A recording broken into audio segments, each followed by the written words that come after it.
no puedan asistir. Buenas noches, damos inicio a esta sesión del día de hoy, 27 de mayo de 2024, en formulación y evaluación de proyectos internacionales. Para el día de hoy, hemos previsto la lección número 3, que se llama Proyectos Públicos y Privados.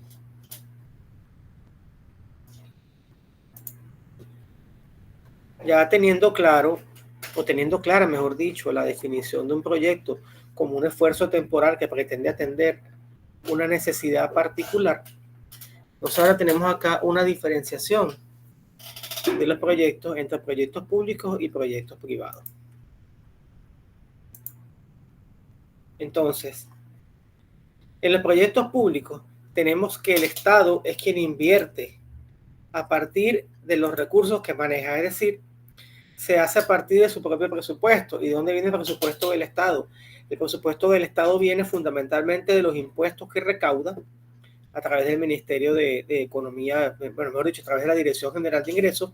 Es la institución que se encarga de recaudar los impuestos.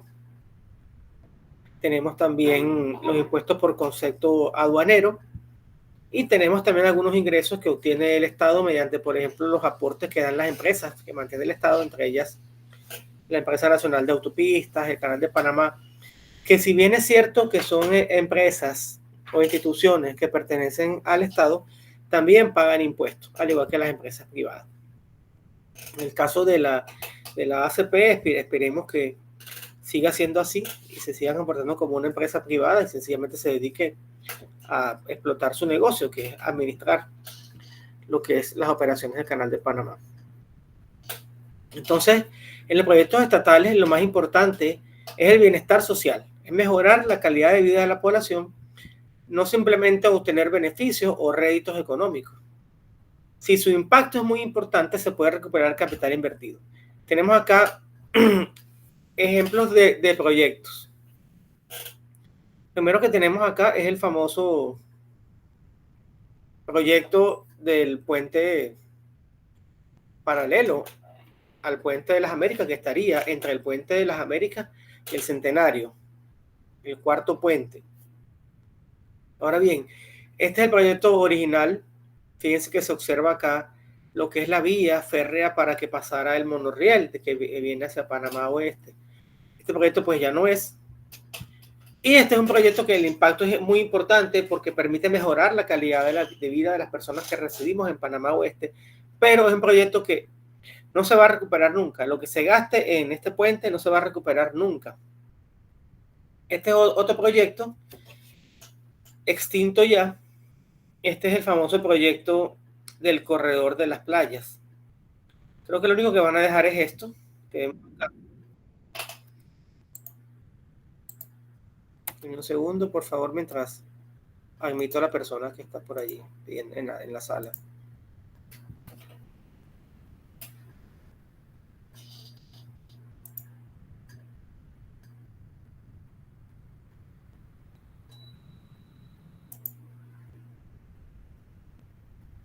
Tenía una persona pidiendo acceso, pero no, ya no está.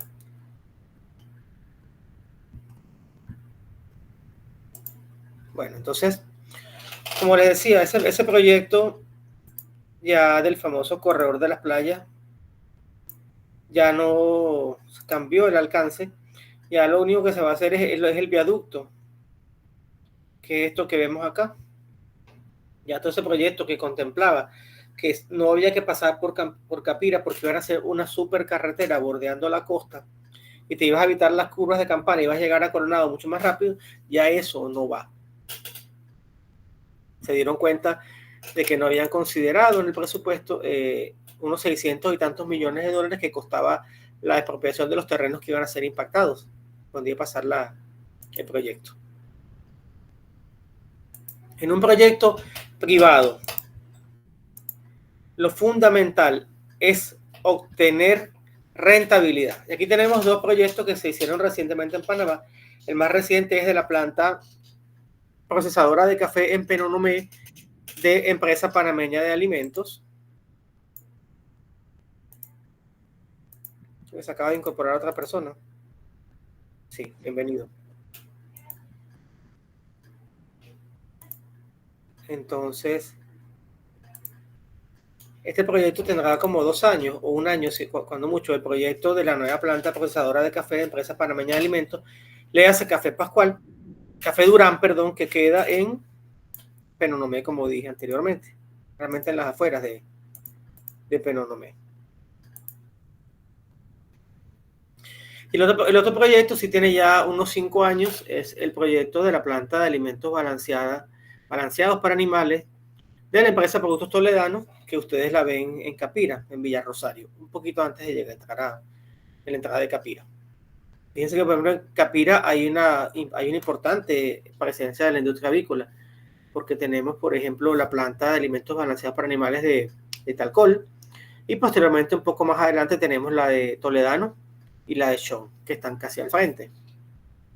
Entonces, esos son ejemplos de proyectos privados, porque aquí no se busca, aquí no se pretende mejorar la calidad de vida de la población ni el bienestar de nadie. Aquí lo que se pretende es que Café Durán y que Toledano ganen más dinero, porque esos son los objetivos de esas dos empresas. Los objetivos siempre de una empresa es ganar dinero. Lo que pasa es que este tipo de proyectos también tienen un impacto social porque generan fuentes de empleo en esas comunidades. Entonces, por eso es que los proyectos siempre tienen un componente social, así sean proyectos con fines de lucro, porque das empleo a la gente de la zona, porque tanto empleos directos como empleos indirectos. Entonces, por ejemplo, cuando se construyó esa planta allí, bueno, imagínense la gran cantidad de contratistas que trabajaron allí en una empresa tan grande, una planta tan grande. Esto hoy en día es la planta de alimentos balanceados más grande del país. Sí. Imagínense la cantidad de empleos directos e indirectos, porque tienes una población flotante que necesita alojamiento, necesita alimentación, necesita tratamientos médicos, necesita medicamentos. Entonces, eso te mueve diversos sectores de la economía con un proyecto de esta magnitud. ¿Avanzó la presentación o se quedó pegada en la de Toledano? Bueno. Ahí avanzó, profe. Ok. Se quedó pegado. ¿Se quedó pegado? Bueno, sí, ya avanzó. Ok. Tenemos que, cuando nosotros realizamos un proyecto, una de las primeras cosas que tenemos que hacer es la introducción. Ahí en esa introducción vamos a indicar una breve reseña histórica del desarrollo del proyecto, los usos del producto o servicio y factores relevantes que influyen directamente en el consumo de ese bien o servicio. Por ejemplo, en estos proyectos que vimos, el proyecto de Café Durán y el proyecto de Toledano. Bueno, una breve reseña histórica de cómo se hizo el proyecto, los usos del producto. Bueno, ¿para qué se usa el café? Bueno, mira, el café usted tiene dos usos para el café. Puede ser café para el consumidor final o café para baristas, es decir, o para hostelería, restauración, o sea, para los que consumen los que usan el café como un insumo para un servicio, por ejemplo, un restaurante o una cafetería, o los que lo usan ya como un producto de consumo final, que somos nosotros los consumidores directos. Seguimos por acá. ¿Qué más debemos incluir también entonces en un proyecto? El marco de desarrollo o antecedentes del estudio. Y para los antecedentes del estudio debemos señalar cuáles son esas condiciones económicas y sociales donde está ubicado el estudio. Por ejemplo, en el caso de esos proyectos que hicieron en Capira. Entonces, mira, el proyecto estará ubicado en la comunidad tal. ¿Por qué se escogió ese lugar? Bueno, por las facilidades que implica ese lugar. Está a la orilla de la carretera interamericana, hay buenos servicios de comunicación, hay comunidades cercanas que te pueden servir de pobladores, de trabajadores, mejor dicho, porque se reclutaron en su momento gente de los alrededores. ¿Por qué se decidió emprender ese estudio o ese proyecto? Bueno, sencillamente se quería contar con una moderna planta de alimentos balanceados para animales que reemplazara la antigua planta que ya tenía muchos años y que estaba saturada. ¿Cuáles son las personas o entidades que va a beneficiar? Bueno, en ese caso particular de la planta de alimentos balanceados de Toledano, los beneficiarios, ¿quiénes son? Número uno, los que proporcionan materia prima. Y número dos, puede decirse que los clientes, los consumidores que van a hacer uso de esos alimentos balanceados para animales. ¿Qué problema específico se va a resolver? Bueno, por ejemplo, en ese caso se logró que lo que se hacía en 3 turnos de producción se hiciera en uno solo. Una planta con mejor capacidad de almacenamiento, mejor ubicada. Esa planta antiguamente quedaba en Juan Díaz, cerca del estadio, ¿cómo se llama el estadio de fútbol? El Rommel Fernández. Entonces, digamos que ahí era muy incómodo para cuando iban a recibir los insumos, cuando iban a hacer los despachos. Era sumamente incómodo ese espacio allí, así que ya no tenía sentido seguir allí. Cuando es un proyecto de tipo social, se hacen las mismas preguntas. Por ejemplo, el proyecto de la línea 3 del Metro de Panamá. ¿Cuáles son las condiciones económicas y sociales que tienen los puntos donde se van a establecer cada una de las estaciones? Por ejemplo, la estación Ciudad Futuro, que es la última última estación por ahora. ¿Por qué en Ciudad Futuro? Bueno, mira, porque en Ciudad Futuro se cuenta con un terreno bastante amplio. Está en la entrada está en la carretera interamericana. Es un punto con buena conectividad. Hay un buen terreno en el cual se puede plantear una buena terminal de transporte para recibir para los pasajeros que vienen de Chorrera o para hacer transbordo hacia las comunidades cercanas. Le hace Ciudad Futuro, que es una comunidad grande, Guatomontaña. Esas son comunidades cercanas y ahí usted puede tener una terminal donde se reciba a las personas que vienen hacia el metro o a las personas que ya han usado el servicio del metro y se quieren ir hacia sus casas. ¿Por qué se decidió emprender el estudio? Bueno, se decidió emprender ese proyecto o ese estudio de la línea 3 del Metro de Panamá, dadas las condiciones que soportan los habitantes de Panamá Oeste, que tienen que madrugar todos los días, y el tráfico y todo aquello, y que cuando llueve, que la autopista, que se inunda, que lo cierre. Son motivaciones por las cuales se hizo ese estudio. ¿Quiénes son los beneficiarios? Bueno, en este caso es muy sencillo, es la población de la provincia de Panamá Oeste. ¿Qué problema va a resolver en este caso? El problema de la dificultad de movilización desde los suburbios, o sea, ciudades satélites, ciudades dormitorio, hacia el centro de Panamá, que es donde trabaja la mayoría de la población que residimos por esta zona.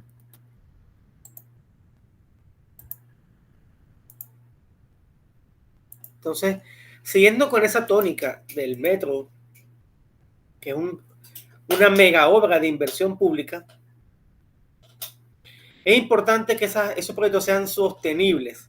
Es decir, que por lo menos se puedan mantener, que lo que fuera importante, que lo que se recauda en concepto de pasaje permitiera por lo menos el mantenimiento de los trenes, de las estaciones y de los servicios que se ofrecen allí. Recuerden que no solamente es el tren, recuerden que tienes que tener unas pantallas que te avisen que ya el tren viene, tienes que tener unas bocinas para que te anuncien cualquier anuncio que se quiera decir, tienes que tener carteleras informativas, tienes que tener los torniquetes, tienes que tener personal que custodie las estaciones, personal que te asesore con cualquier cosa, tienes que tener las máquinas de recarga de tarjeta. Entonces, todo eso cuesta dinero. Entonces, cuando hablamos de rentable socialmente, esto es un concepto interesante. Esa rentabilidad social no se mide en términos económicos, de que si el metro costó, por ejemplo, la línea 1 costó como 1.200 millones de dólares. Entonces, eso, como les digo, eso no se va a recuperar nunca. Allí lo interesante es que se le asigne un presupuesto y además de eso, que con ese presupuesto sea sostenible y que de paso lo más importante es que mejore la calidad de vida de la población. Tienen que estar bien dimensionados. Y aquí es cuando fallamos algunas veces. Y voy a quitar esto acá para poder ver por lo menos sus fotografías y no sentirme que estoy hablando solo. Cuando hablamos de que tienen que ser bien dimensionados, eso lo que quiere decir es que no podemos pensar en el hoy solamente. ¿Qué sucede hoy en día, por ejemplo, con el servicio de agua potable? ¿Qué creen ustedes que está pasando con el servicio de agua potable en Panamá hoy en día? ¿Qué opinan? Está colapsando. ¿Y por qué está colapsando? Porque no se midió a futuro. Entonces no hay una estructura de tuberías correcta para la cantidad de obras de barriadas que se han hecho o de edificios de departamentos que se están haciendo hoy en día. Esa puede ser una, que te quedaste corto con el sistema de tubería. Pero también puede ser que las plantas potabilizadoras han alcanzado su capacidad máxima. Entonces, en este tipo de proyectos tan grandes, uno no puede pensar en 10 años. Tienes que pensar por lo menos en 30, 40 o si es posible en 50 años. Por eso que es tan importante los estudios como el censo, e ir haciendo los estudios actuariales para ir viendo la natalidad y la mortalidad e ir estimando la población y con eso construir unas curvas de crecimiento poblacional y estimar en cuánto va a estar la población en tantos años y en base a eso dimensionar el tamaño de los servicios públicos, como lo que tú acabas de decir, porque vienen más casas, más barriadas, más hospitales, más escuelas y bueno, y si hablamos del tema de la salud también pasa lo mismo. Fíjense ustedes, ¿por qué el colapso del Seguro Social? ¿Cómo es posible que uno va al Seguro Social y uno tiene que llegar a las 4 de la mañana para hacerse un examen de laboratorio? Cuando no deberían darle una cita, mire, su cita es a las 6, bueno, véngase a las 6. Y es a las 6 que entras, entregas tus documentos y te están metiendo el pinchazo, pero uno llega a las 6 de la mañana o a las 5 o a las 4 y tiene que hacer una fila con 80 personas por delante. Imagínate uno con alguien haciéndose un examen ahí, cuando uno llega, que le saquen la sangre se desmaya casi. Entonces, eso sucede cuando el dimensionamiento no es adecuado, pasan unos pocos años y ya las obras quedan saturadas. Tienen que ser integrados para evitar duplicidad de esfuerzos. Fíjense que aquí tenemos un ejemplo bien clarito. Y esta es una de las críticas que hago yo al sistema de metro y metrobús como funciona hoy en día. Ustedes no han puesto atención, no se han dado cuenta que algunas líneas de metrobús, algunas rutas son paralelas al metro. ¿Se han percatado ese detalle? No se han percatado ese detalle.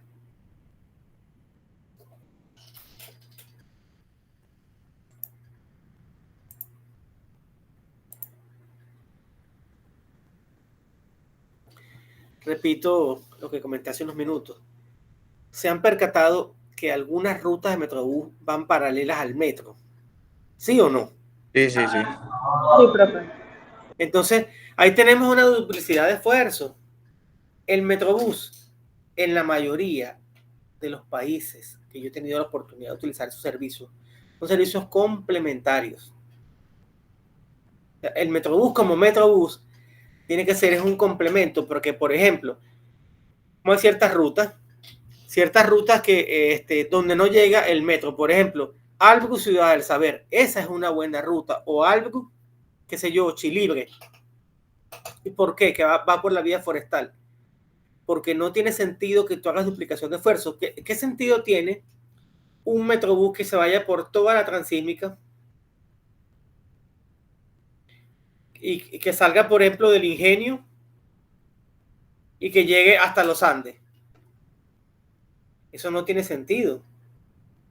Debería ser que del Ingenio saliera un metrobús y que te permitiera atender, bueno, la Fernández de Córdoba, ciertas zonas donde no pasa el metro, a Topintado, que te atendiera hacia la Tumba Muertos, donde no llega el servicio.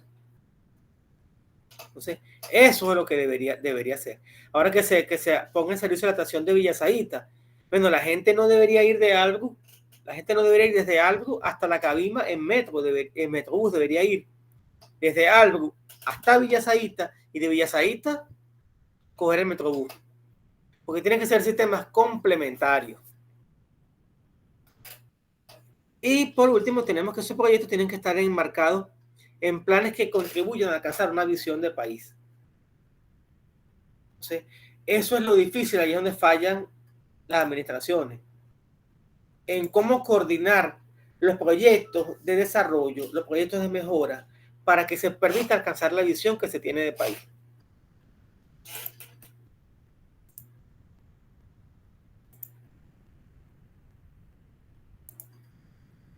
Entonces, programas y proyectos. Un programa es un conjunto de proyectos complementarios que persiguen los mismos objetivos, que pueden diferenciarse por trabajar con poblaciones diferentes y disculpen, utilizar diferentes estrategias de intervención. Por ejemplo, este programa de las Naciones Unidas para la Infancia. Ese programa puede tener diferentes proyectos. Un proyecto que se ocupe exclusivamente de atender temas de mortalidad infantil. Un proyecto que se ocupa exclusivamente de programas educativos. Y un proyecto que se dedique exclusivamente a velar por la calidad alimenticia de los niños y jóvenes.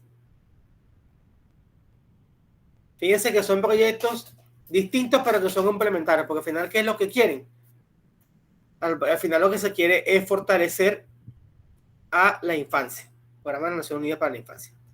Entonces, en un proyecto se tiene que hacer, hay que tomar decisiones sobre el uso de recursos coordinados e interrelacionados que intentan cumplir con un fin específico para mantener o aumentar la producción física de bienes y servicios, y se establece en un horizonte temporal. O sea, al final usted hace un proyecto porque usted quiere mejorar la prestación de servicio o porque usted quiere producir un bien. Y eso lo hacen todas las empresas y lo hacen todos los gobiernos a nivel mundial. Y aquí falta una cosa más, que son los portafolios. Los portafolios, digamos que es, como su nombre lo indica, como un folder o una carpeta que puede tener varios programas y varios proyectos. Entonces, llega, por ejemplo, la próxima administración presidencial que arranca el 1 de julio. Bueno, trae su portafolio. El portafolio tiene programas, cada programa tiene proyectos, y también pueden tener proyectos que no necesariamente estén incluidos dentro de un programa. ¿Está clara la idea? ¿Sí o no?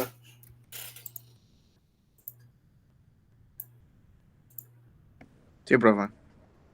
Entonces, por ejemplo, haciendo una comparación con la carrera que ustedes estudian. El programa. Eso es un programa. Y un programa tiene varias asignaturas. Entonces las asignaturas pueden decirse que son los proyectos.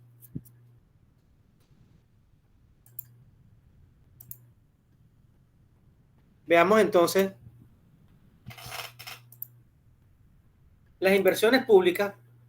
Están reguladas por la Ley 34 del 5 de junio de 2008 de responsabilidad social fiscal. Entonces, en su artículo 23 establece lo que es un estudio de factibilidad. Y te dice que los proyectos de inversión pública tendrán que contar con estudios de costo y beneficios sociales. Igual o menor de 5 millones contarán con estudios de perfil de proyecto. Es decir, que si el proyecto cuesta de 5 millones hacia abajo, hay que tener por lo menos un perfil de proyecto. Si van desde 5.1 a 19.9 millones, hay que tener estudios de prefactibilidad. Y si son de 20 millones en adelante, hay que tener un estudio de factibilidad. Yo en lo personal pienso que en todo el proyecto tiene que estar bien montado. Bien montado. Y que sencillamente ese perfil de proyecto sí es un poco más sencillo que un estudio de prefactibilidad y a su vez un estudio de factibilidad. Pero al final, todos tienen que estar bien montados y bien justificados. ¿Para qué? Para que el inversionista, que puede ser el mismo Estado o puede ser un banco, apruebe ese financiamiento. Que recuerden ustedes una cosa: las inversiones públicas se pueden financiar con patrimonio propio, es decir, que por supuesto del Estado, o se pueden financiar con dinero procedente de organismos multilaterales, llámese Banco Mundial, Corporación Andina de Fomento, Banco Interamericano de Desarrollo, y así sucesivamente.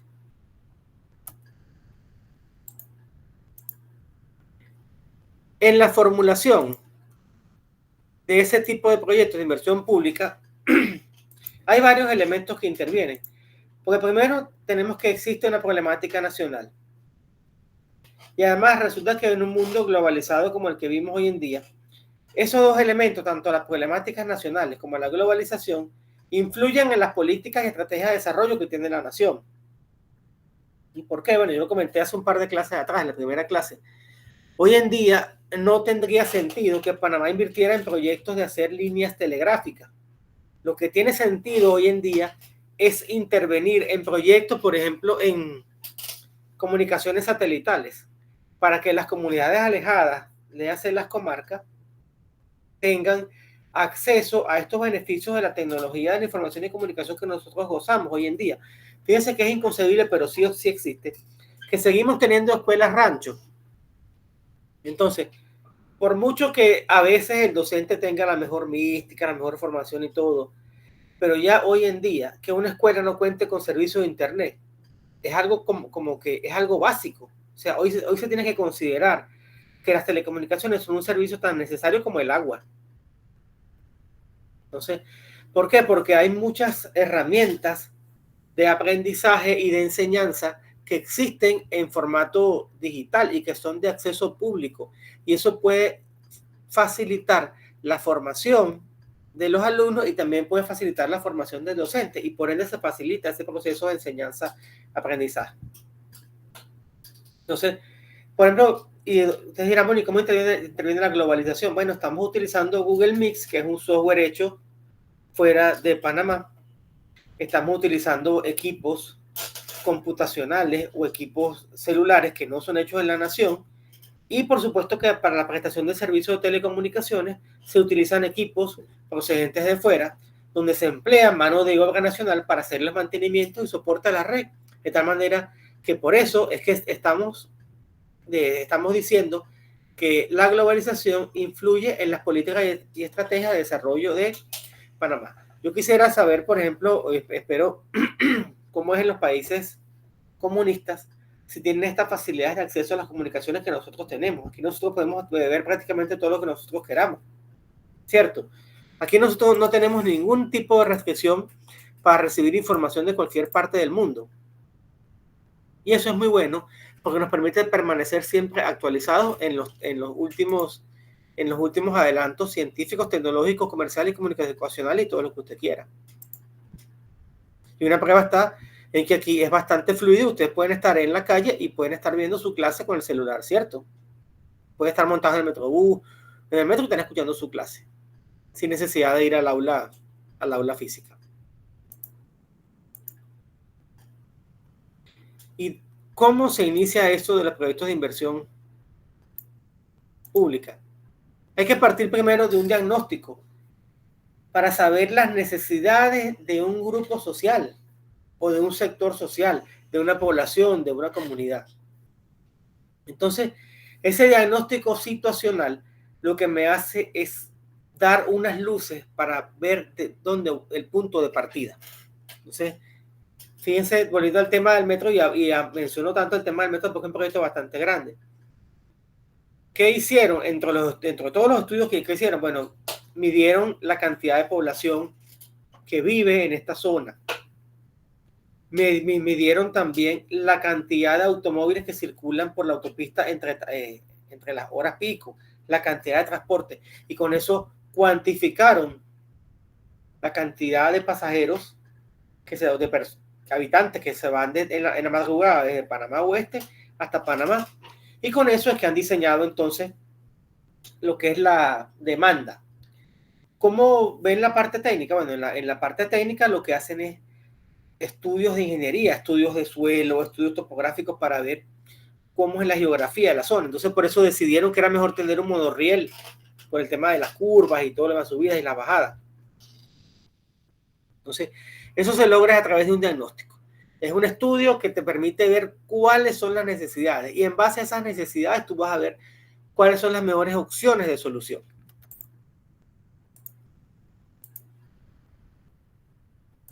Entonces, cuando se formulan esos proyectos, hay que partir de cuáles son esas políticas y estrategias de desarrollo que tiene la nación. Y esas políticas y estrategias de desarrollo pueden tener varias aristas. La arista social, es decir, atender las necesidades de la población. Puede tener aristas productivas. Mira, nosotros necesitamos promover el emprendimiento, promover las pequeñas y medianas empresas para que sean esos pequeños y medianos empresarios o esos emprendedores quienes, en lugar de ir a pedir trabajo, sean proveedores de trabajo, sean generadores de trabajo. Pero esto de infraestructura también, bueno, eso creo que está, su nombre lo indica: carreteras, puentes, autopistas. Ojo, y lo social también tiene que ver con otros temas, con los temas de educación, con los temas de salud, con los temas de defensa de la familia, de protección de la niñez, de las mujeres embarazadas. Todo eso es lo que llaman desarrollo social. Y los temas ambientales, bueno, creo que todos los conocemos. Hay que preservar el medio ambiente, hay que proteger las cuencas geográficas porque nos da agua para la población, también le da agua a los barcos y todo aquello. Entonces, Eso se traduce en programas y esos programas cuando se quieren implementar se plasman en procesos. Y esto aplica tanto para el sector público y para el sector privado. O sea, hay elementos en comunes porque también una empresa privada cuando quiere hacer un proyecto tiene que presentar el estudio de impacto ambiental. Si hay infraestructura tiene que explicar muy bien qué es lo que va a hacer. Pueden ser procesos productivos, procesos de servicio y siempre tienen un impacto social. Pasamos a ver ahora lo que es una visión sistémica, que es la misma diapositiva. Vamos a cambiarla. Pasamos ahora a ver lo que es una visión sistémica u holística o integral de un proyecto. Entonces, es una tarea única e innovadora que involucra un conjunto ordenado de antecedentes, estudios y actividades planificadas y relacionadas entre sí que apuntan a alcanzar un objetivo claramente definido durante cierto periodo de tiempo en procura, es decir, en la búsqueda de solucionar un problema o satisfacer una necesidad para un grupo de personas de una zona geográfica determinada, mercado específico o ambiente, contribuyendo de esta manera al plan estratégico de desarrollo de la empresa, de la institución o de la nación. Y es una visión sistémica porque es la analogía que se hace con el cuerpo humano. El cuerpo humano es un sistema perfecto donde los órganos trabajan de forma coordinada entre sí. Entonces, es una visión sistémica porque necesitamos profesionales de diferentes disciplinas para entender las cosas. En los proyectos de ingeniería, que son de los más grandes, porque son proyectos de infraestructura generalmente, plantas, hay equipos multidisciplinarios de trabajo. Se tiene arquitectos para los diseños, ingenieros civiles para lo que es la parte de las construcciones. Se tiene ingenieros mecánicos, si es un proyecto industrial, donde hay maquinaria. Se tiene ingenieros electricistas, se tiene ingenieros electrónicos, se tiene ingenieros electromecánicos, se tiene ingenieros de suelo, se tiene ingenieros de ambiente. Eso nada más que la parte de ingeniería y arquitectura. También vas a tener administradores, contadores, vas a tener economistas, porque son los que se encargan de estudiar las fuentes de financiamiento, y los administradores de administrar y los contadores de llevar las cuentas, los libros y todo aquello. Vas a tener también trabajadores sociales, sociólogos, es decir, tienes un equipo de trabajadores, un equipo sí, multidisciplinario, porque son muchas las aristas de las cuales hay que enfocar ese proyecto.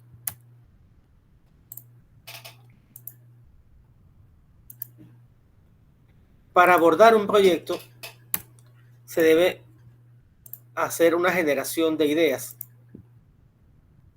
Y esa generación de ideas parten del nivel estratégico. El nivel estratégico de la organización es el que está arriba, no concentrado en las operaciones del día a día, sino viendo una visión global. ¿Qué es lo que es estratégico para mi empresa? Viendo lo que necesita ese consumidor con la influencia de un contexto social y cultural. Ahora bien, también tienes un contexto industrial. ¿Por qué un contexto industrial? Porque sencillamente hoy en día que hay productos de todo tipo. Un segundo, por favor.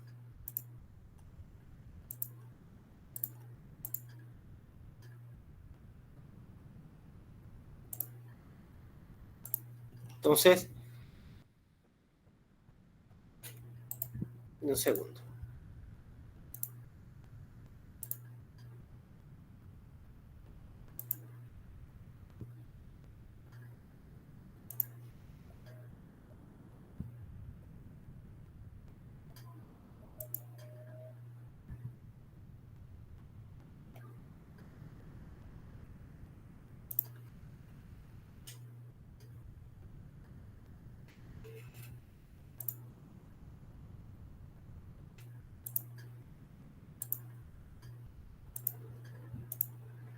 Entonces, hablamos de contexto industrial porque los bienes y servicios que producimos, que tenemos hoy en día, muchos son fabricados de forma industrial a gran escala. ¿Existe un contexto ambiental? Pues porque, por supuesto, hay un ambiente físico, un medio ambiente que nos rodea y nosotros ejercemos influencia y condicionamos y modificamos ese medio ambiente con nuestras acciones. ¿Por qué? Porque descargamos aguas residuales a los cuerpos de agua, porque emitimos gases a la atmósfera, porque producimos desechos sólidos. Existe también un contexto tecnológico, porque, por ejemplo, como les comenté hace unos minutos atrás, ¿qué tecnología hay en esas áreas apartadas cuando ni siquiera tienen buen servicio eléctrico? Hay un contexto económico porque cuando hay una época de abundancia es fácil hacer las cosas, pero cuando hay un periodo de escasez es complicado. Hay un contexto político y un contexto legal. Entonces todos estos son condicionantes y bueno, esos condicionantes van a hacer que tomemos decisiones o que aportemos ideas en un sentido o en otro.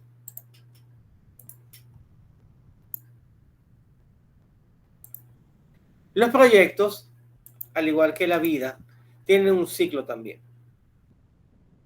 En primer lugar, hay que detectar esas necesidades o problemas que son los que van a dar origen al proyecto.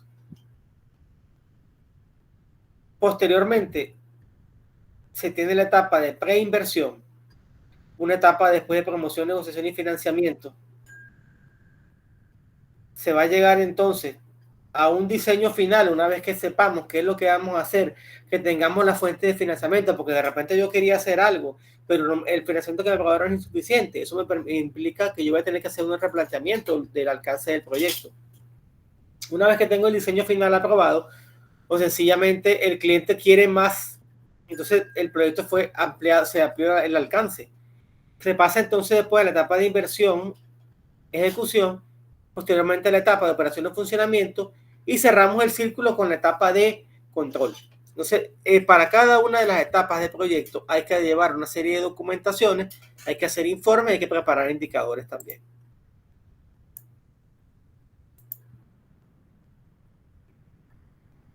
En la fase de preinversión de los proyectos, hay que tomar como insumo las estrategias de desarrollo nacional, concebidas, por ejemplo, en los planes estratégicos nacionales, por ejemplo, el PENSIC, que es el Plan de Ciencia y Tecnología. Hay que observar los problemas o necesidades del país. Hay que estar pendiente de los acuerdos, tratados y convenios que tiene la nación con otras naciones. Por ejemplo, si yo voy a traer maquinaria, porque necesito maquinaria, lo ideal sería que yo compare esa maquinaria en un país donde yo tenga un tratado de libre comercio. ¿Para qué? Pues bueno, para facilitar la importación de esas maquinarias. Tengo que ver cuáles son mis recursos humanos, si mis recursos humanos son idóneos para las actividades que yo quiero hacer. Y también tengo que medir muy bien los recursos económicos. Posteriormente, se definen esos procesos y como productos, denme un segundo para cargar el cargador.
Continúo y disculpen la interrupción. Entonces, los productos de la fase de preinversión son documentos en distintos niveles. Puede ser una identificación, un perfil, una prefactibilidad o un estudio de factibilidad.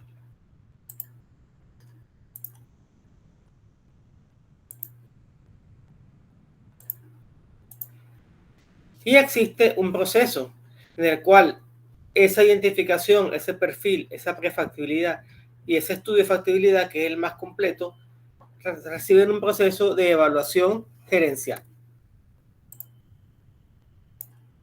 Con respecto a lo que es la promoción, negociación y financiamiento, se tiene como insumo documentos de proyectos con distintos niveles, las fuentes de financiamiento, las técnicas de negociación y recursos humanos capacitados.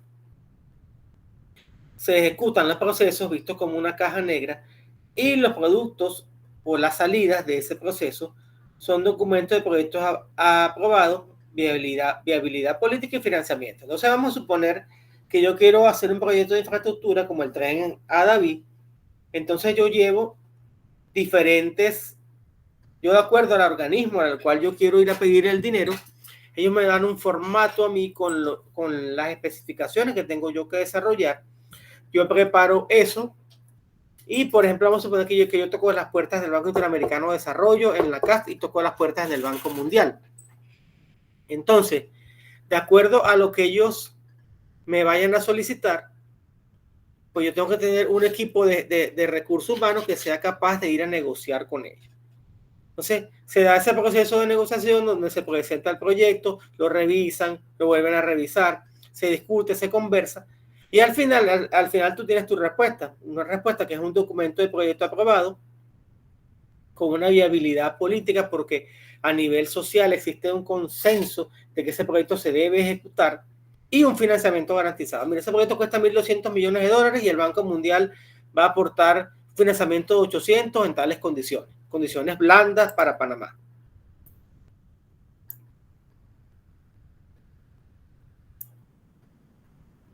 Y como dijimos anteriormente, es importante contar con ese recurso humano que permita elaborar un buen documento de proyecto, emprender una buena estrategia de negociación. Es importante saber cuáles son los organismos candidatos a darme financiamiento con los cuales yo tenga buenas relaciones. Y por supuesto es importante esa viabilidad política. Con respecto a lo que es la fase del diseño final,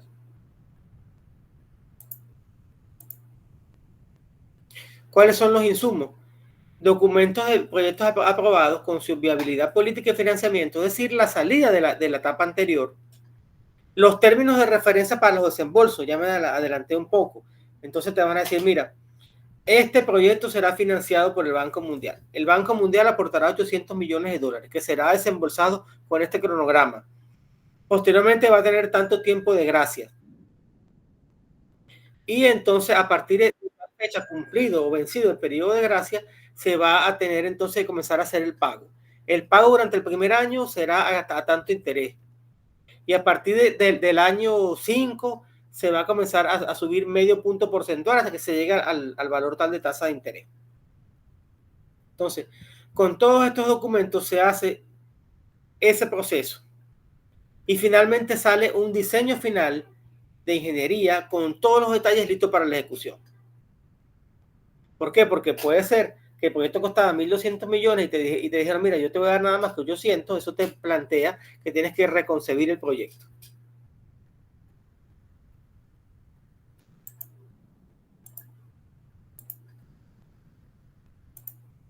Y ya en la fase de inversión, tomamos los documentos del proyecto final, ya sabemos cuáles son los recursos financieros con los cuales vamos a contar y los recursos humanos, y de ahí viene el ejecútese. Entonces, y la salida de todo ese proceso es una obra terminada, lista para funcionar y un recurso humano capacitado. Por ejemplo, cuando terminen, ya fíjense que la línea 3 del Metro de Panamá pasó por todas esas etapas.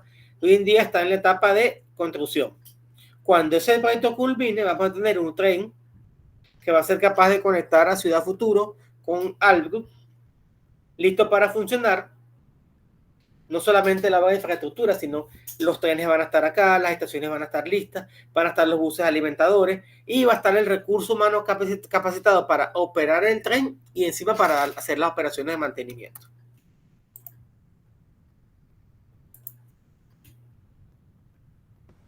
Prof, mira que yo no me había dado cuenta que... Posteriormente tendremos entonces la fase de operación, que una vez que las obras están listas para funcionar, viene entonces por parte del personal de ingeniería, sobre todo ingeniería industrial, elaborar las manuales de normas y procedimientos para operaciones. Viene también algo muy importante, que es el capital de trabajo y el recurso humano. Y bueno, posteriormente, ya que se ejecuta el proceso, la salida es la prestación de un servicio, es la producción de un bien, unos clientes satisfechos, una población atendida que llega más temprano a su trabajo, etcétera, etcétera, etcétera. En la fase de operación,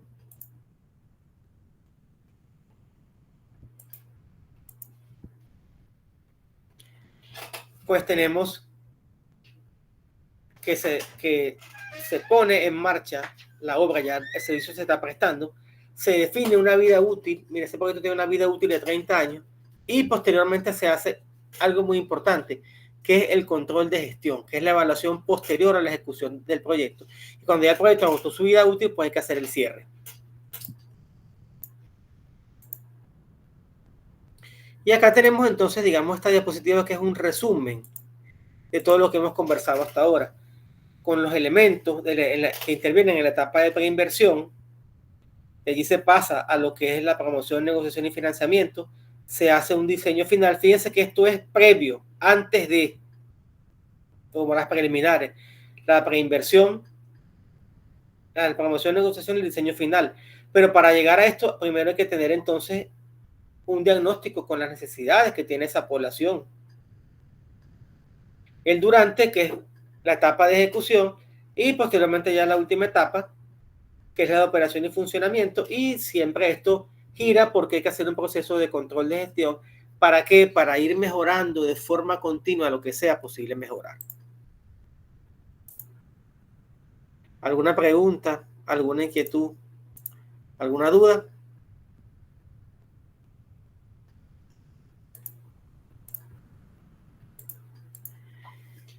Pues fíjense ustedes que son temas sumamente interesantes y que realmente la dimensión de los proyectos no es tan sencilla como se piensa. No es difícil, pero cada una de las etapas que intervienen en un proyecto pues tiene, digamos, su grado de complejidad, porque hay requisitos que hay que agotar. Y sobre todo es muy importante que la planificación se haga de forma adecuada. Porque en un proyecto de infraestructura, tú no puedes hacer el techo antes que hacer las fundaciones, antes que colocas las paredes. O sea, todo tiene su momento, todo tiene su etapa y hay que seguir un orden lógico. ¿Preguntas, inquietudes, dudas, comentarios? Sí, prof, yo tengo una consulta. El proyecto que nosotros vayamos a elegir puede ser tanto infraestructura, proyecto de... ¿Debe ser de algún tipo de proyecto en específico o puede ser abierto?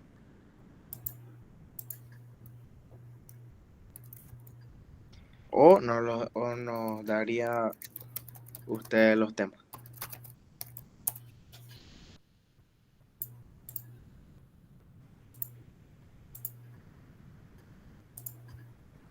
Profe. Entonces, voy a subir esta grabación a Moodle y también voy a subir el material en PPT. Profe. ¿Alguna pregunta? Hola, ¿me escucha? Sí, escucho.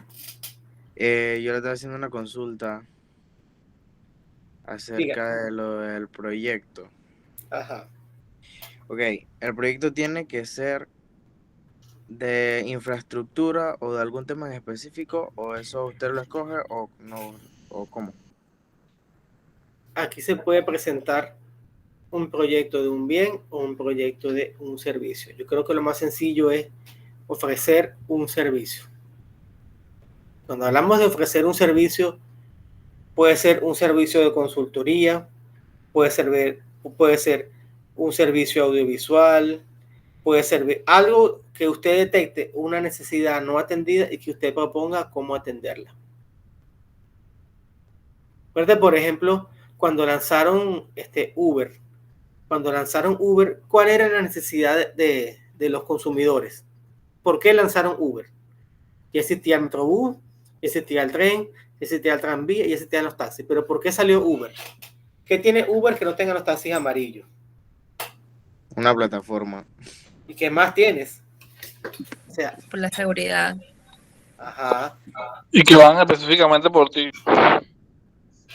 Y lo otro es, No recogen más nadie.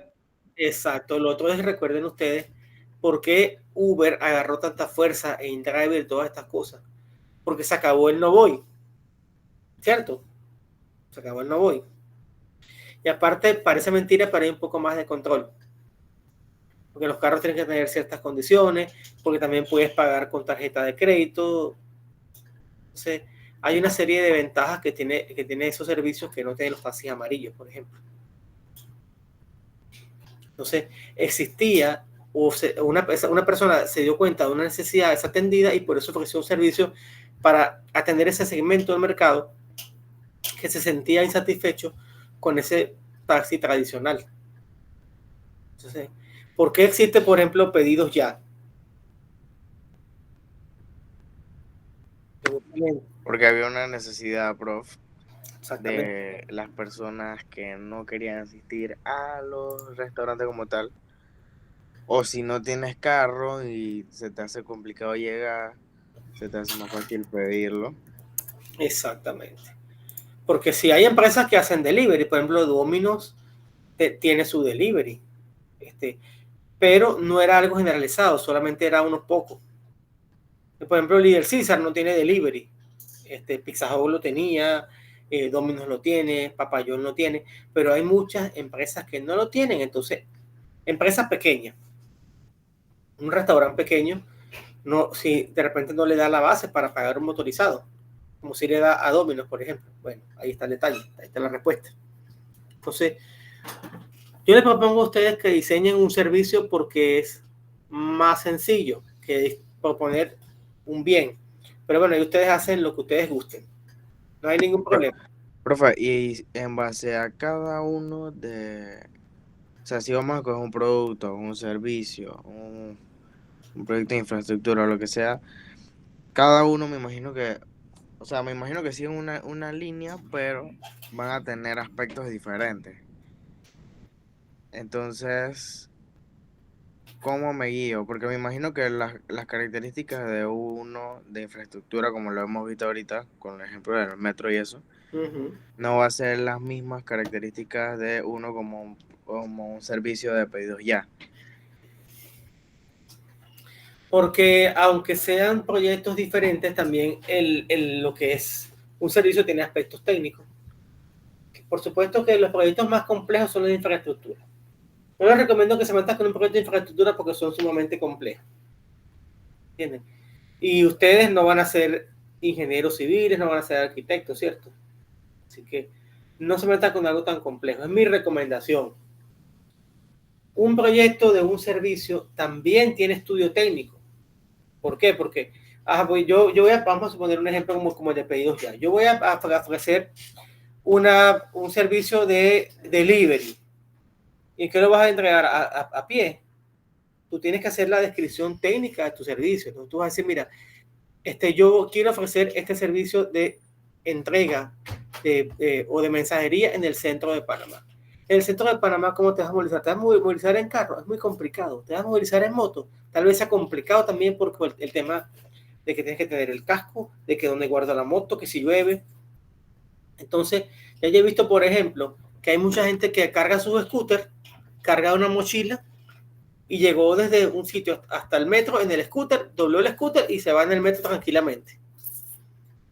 Y no camina y se mueve muchas veces más rápido y con más comodidad que una moto. Y encima de eso súmale que tal vez sea más barato moverse con un scooter en el metro que moverse en una moto. Y tampoco tienes ese peligro de estar moviéndote en la calle con una moto. Entonces, ahí hay unos aspectos técnicos que considerar. Si tú vas a describir el servicio implica unos elementos técnicos. No vas a construir, pero tienes que comprar tienes que considerar el tipo de scooter que vas a escoger, por ejemplo, o si es una moto, en los mantenimientos. O sea, tiene su complicación también. Y es perfectamente válido para lo que necesitamos.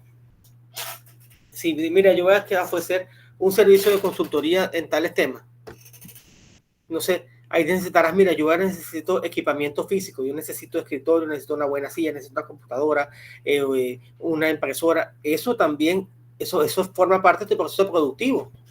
Porque tú para prestar un servicio necesitas unos insumos. O sea, no sé si con esto aclaro tu idea. ¿Se aclara tu inquietud o no? Sí, profe. Sí. Muy bien. ¿Alguien más, por favor? Profesor, ¿hicimos grupo o es individual? Eso es con grupos, eso es correcto. Ah, ok. ¿Lo escogimos Proyecto, nosotros? Bueno, ustedes tienen que escoger su grupo. Ustedes se pondrán de acuerdo a sus afinidades e intereses. Ok. ¿De cuántas personas es? Mire, yo creo que ustedes son 11 o 12, aunque hasta ahora solamente he tenido una afluencia siempre de 4 o 5 personas cuando mucho en las clases. Ujú. Pueden ser grupos de 3 sin ningún problema. Ok. Si son 12 alumnos, son 4 grupos. Si son 11, también son 4 grupos. Si son 9, son 3 grupos, o sea, con los que queden. Y también acuérdense que estamos todavía en proceso de inscripción, así que la gente se va incorporando. Ok, profe. Entonces, no sé si tienen alguna otra inquietud, me hacen saber.